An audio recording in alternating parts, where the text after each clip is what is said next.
Hi hello నమస్తే, నేను మీ kit. Welcome to 100 TV. ఈ మధ్య సోషల్ మీడియాలో ఇన్స్టాగ్రామ్ క్రేజ్ మనందరికీ తెలిసిందే. ఇన్స్టాగ్రామ్ అంటేనే ఈరోజు ప్రతి ఒక్కరి ఫోన్ ఓపెన్ చేస్తే మొదటిగా ఇన్స్టాగ్రామే ఓపెన్ చేస్తున్నారు. అలాంటి ఇన్స్టాగ్రామ్లో పిల్లలు చూస్తున్నారు, పెద్దలు చూస్తున్నారు, వృద్ధులు చూస్తున్నారు, అందరూ చూస్తున్నట్టు అడల్ట్ కంటెంట్ కూడా పోస్ట్ చేయడం, అడల్ట్ కంటెంట్ గురించి బ్యాడ్గా పెడితే ఫీల్ అయ్యే వాళ్ళు, చూసే వాళ్ళు అన్కంఫర్టబుల్ ఫీల్ అవుతున్నారు. సో దీని గురించి మనతో చర్చించేందుకు ఆధ్యాత్మికవేత్త మరియు క్రిమినల్ లాయర్ విజయలక్ష్మి గారు మనతో ఉన్నారు. ఆమెతో మాట్లాడారు. నమస్తే మేడం. నమస్తే. ఏంటి మేడం ఈ ఇన్స్టాగ్రామ్లో మేడం అడల్ట్ కంటెంట్, అమ్మాయిలు కావచ్చు, అమ్మాయిలు కూడా అడల్ట్గా వీడియోస్ చేయడం, అబ్బాయిలు కూడా అంతే, ఇలాంటి పోస్టులు పెట్టే వాళ్ళ మీద ఎటువంటి చర్యలు ఉంటాయి కోర్టు పరంగా? కానీ వాళ్ళ మీద ఎటువంటి కేసులు ఫైల్ చేయొచ్చు? ఎటువంటి చర్యలు కోర్టు తీసుకుంటున్నారు? ఇప్పుడు ఇన్స్టాగ్రామ్లో మేము పోస్ట్ చేసాము, మా పోస్ట్ మేము ఎవరికి దొరకము, నేను ఎక్కడో ఉన్నాను అని అనుకుంటారు.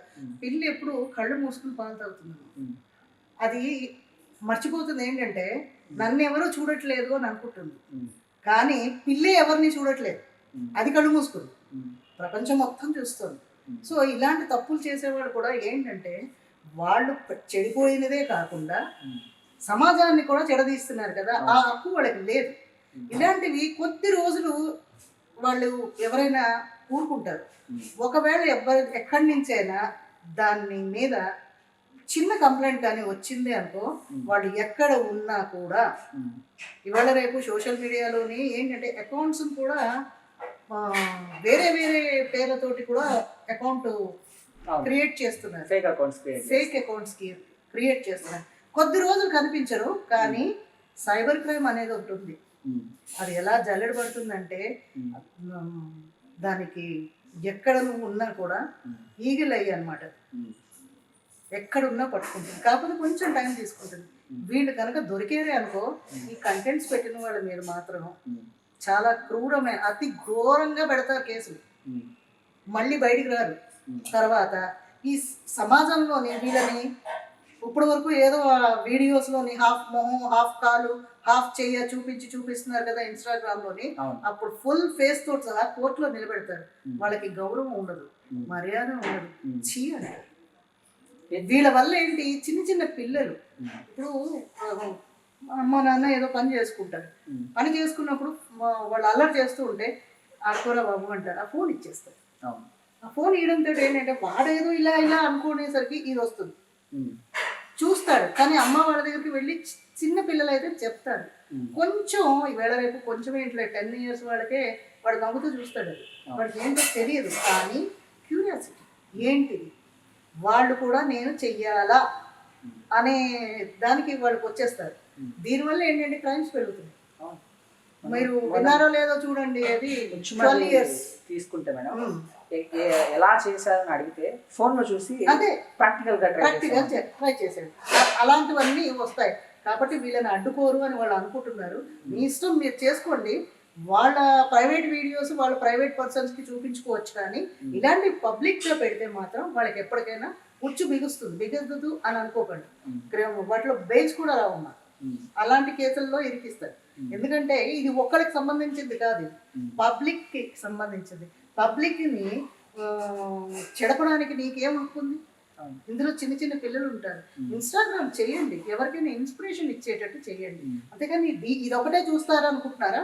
సెక్స్ ఒకటే కాదు ఇన్స్టాగ్రామ్లో ఉండేది, మంచి మంచి వ్యూస్ ఉన్నాయి, మంచి మంచి శిక్షణ ఇచ్చేలాగా చెప్పండి, మీరు తప్పకుండా వింటారు. అంతేకాని ఏదో వాళ్ళు ఇచ్చే ఏంటి బ్లూ బటను, ఏంటది సిల్వర్ బటన్స్, వాటి కోసం మీరు ఆశపడి ఏదో కంటెంట్స్ పెరుగుతాయని అనుకుంటున్నారు. కంటెంట్స్ ఎంత పెరిగాయో, ఎవరో ఒకళ్ళు తిక్కలోళ్ళు ఉంటారు, ఆ తిక్కలోళ్ళకి మైండ్ తిరిగింది అంటే వేసి పడేస్తారు కేసు. మామూలుగా ఇలా అడల్ట్ కంటెంట్ పోస్ట్ చేసే వాళ్ళు కావచ్చు, లేకపోతే ఈ అడల్ట్ వీడియోలు పెట్టే వాళ్ళు కావచ్చు, వీళ్ళ గురించి వాళ్ళకి ఎలాంటి సెక్షన్స్ కానీ ఎలాంటి కేసు? ఫస్ట్ ఒకటేనమ్మా, చీటింగ్ 420 ఈ క్రైమ్స్ చేస్తున్నారు కాబట్టి వీళ్ళని సైబర్ వాళ్ళు పట్టుకుంటారు. వాళ్ళు చేసారా లేదా అనే కాదు, అడల్టరీ కేసులు ఉన్నాయి. నువ్వు చేస్తే అది కేసు కాదు, వేరే వాడిని ప్రేరేపిస్తున్నావు కదా, అది కేసు. దాని మీద 10 సంవత్సరాలు కూడా జైలు శిక్ష పడే అవకాశం ఉంది. వాడి వయసు ఎంతో తెలియదు మనకి. వాడు 10 సంవత్సరాలు ఉండి లోపల బయటకు వచ్చేసరికి వాడి లైఫ్ ఏమి ఉండదు. ఇలాంటివి ఎప్పుడైనా సోషల్ మీడియాలో పడే ముందు 100 రకాలు ఆలోచించండి. ఆలోచించిన తర్వాతే పోస్ట్ చేయండి. ఏదో కంటెంట్స్ వస్తున్నాయి, మాకు వ్యూస్ వస్తున్నాయి, లైక్స్ వస్తున్నాయి అని పోస్ట్ చేశారనుకోండి, తర్వాత మాత్రం కటకటాల మధ్య కంపల్సరీ. దానికి ఏ సెక్షన్స్ వస్తాయి అని మీరు అడుగుతున్నారు. ఇప్పుడున్న సెక్షన్స్ ఇప్పుడు కొత్తగా వచ్చే సెక్షన్స్ అవి ఉమెన్స్కి చాలా ప్రొటెక్టివ్గా ఉన్నాయి. ఒక్కసారి దాంట్లో బుక్ అయ్యారు అంటే మాత్రం ఇంకా అంతే. రకరకాల కోణాల్లో కేసులు పెడతారమ్మా. ఈ కేసుని ఇన్స్పిరేషన్గా తీసుకుని ఎవరైనా చిన్న పిల్లని కనుక చేస్తే అది పోస్కో చట్టానికి వెళ్తుంది. వాడు మడి బయటికి రాడు, సూర్యుడి నుంచి కూడా చూడకుండా చేస్తారు. అలాంటి భయంకరమైన శిక్షలు ఉన్నాయి మనకి.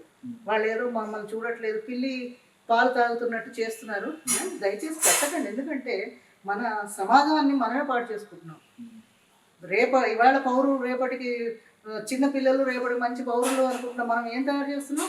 వాళ్ళకి ఇదా నేర్పిస్తున్నాం. సెక్స్ ఒకటే కాదు కదా, వాళ్ళకి విద్యను నేర్పండి, బుద్ధిని నేర్పండి. మీకు తెలుసుంది ఏదో ఒకటి మంచిది నేర్పండి. ఇది ఒకటే కాదు, ఇలాంటి శాస్త్రాలు చదవడానికి బుక్స్ ఉన్నాయి, దానికి వేరే డాక్టర్స్ ఉన్నారు, మీరు ఒకడే కాదు. అది 4 గోడల మధ్యన చెప్పే శిక్షణ అంతే తప్ప బహిర్గతం చేయలేదు. మన పూర్వీకుల నుంచి దీనికి ఒక శిక్ష ఉంది. దాన్నే కామశాస్త్రం అన్నారు. దాన్ని ఎప్పుడు టీవీలలోని ఫోకస్ చేసి చూపించలేదే, అది ఎప్పటి నుంచో ఉంది. కానీ వీళ్ళలా కాదే, అది బహిర్గతం చేయలేదు. అది 4 గోడల మధ్యన చెప్పారు. కానీ వీళ్ళు చేస్తున్నది ఏంటి? ఏదో అంటారు చూడు, మాంసం తింటున్నాం అని మెడలోని బొక్కలు వేసుకుని తిరుగుతున్నారు కదా. మాంసం తినద్దు అని ఎవరు చెప్పలేదు, కానీ బొక్కలు వేసుకుని తిరిగితే మాకే అసహ్యం. మీ దగ్గరికి ఎవడు రాడు, చూడమన్నా చూడ్డు. అరే ఏంట్రా వాడు ఇలాగా గలీజ్గా ఉన్నాడు అని అనుకుంటారు. సో అలాంటి పనులు చేయకండి. ఇది న్యాయపరంగా కూడా చాలా నేరం, ఇలా చేయకూడదు. మీరు వింటలేదేమో, సైబర్ క్రైమ్స్లోని పట్టుకునే వాళ్ళని చాలా ఘోరంగా ఉంటాయి వాళ్ళ శిక్షలు.